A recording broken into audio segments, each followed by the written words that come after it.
នេះគឺជាប្រវត្តិនៃទង់ជាតិខ្មែរចាប់តាំងពីមុនសម័យ1863រហូតមកដល់បច្ចុប្បន្នទង់ជាតិទី1ឬទង់ជាតិមុនដំបូងគេរបស់ប្រទេសកម្ពុជាសម័យមុនឆ្នាំ1863ទង់ជាតិទី2សម័យអាណានិគមនិយមបារាំងឆ្នាំ1863ដល់ឆ្នាំ1940ទង់ជាតិទី3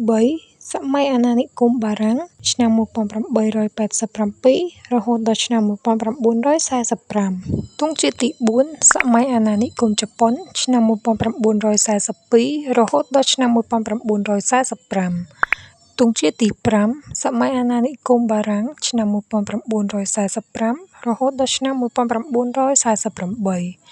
ទង់ជាតិទី6សម័យសង្គមរាស្ត្រនិយមឆ្នាំ1948រហូតដល់ឆ្នាំ1970ទង់ជាតិទី7សម័យសាធារណរដ្ឋខ្មែរឆ្នាំ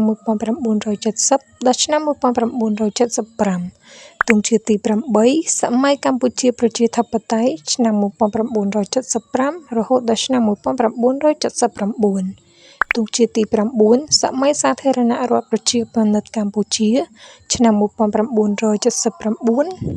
រហូតដល់ឆ្នាំ1989ទង់ជាតិទី10សម័យរដ្ឋកម្ពុជាឆ្នាំ1989ដល់ឆ្នាំ1991ទង់ជាតិទី11សម័យអ៊ុនតាក់ឆ្នាំ1991រហូតដល់ឆ្នាំ1993ទង់ជាតិទី12ទង់ជាតិចុងក្រោយគេរហូតមកដល់បច្ចុប្បន្នព្រះរាជាណាចក្រកម្ពុជាតាំងពីឆ្នាំ1993រហូតមកដល់បច្ចុប្បន្ននេះសូមអរគុណបងប្អូនទាំងអស់គ្នាដែលបានទស្សនាវីដេអូនេះអរគុណអ្នកទាំងអស់គ្នាកុំភ្លេចចុច like និង subscribe ម្នាក់មួយផង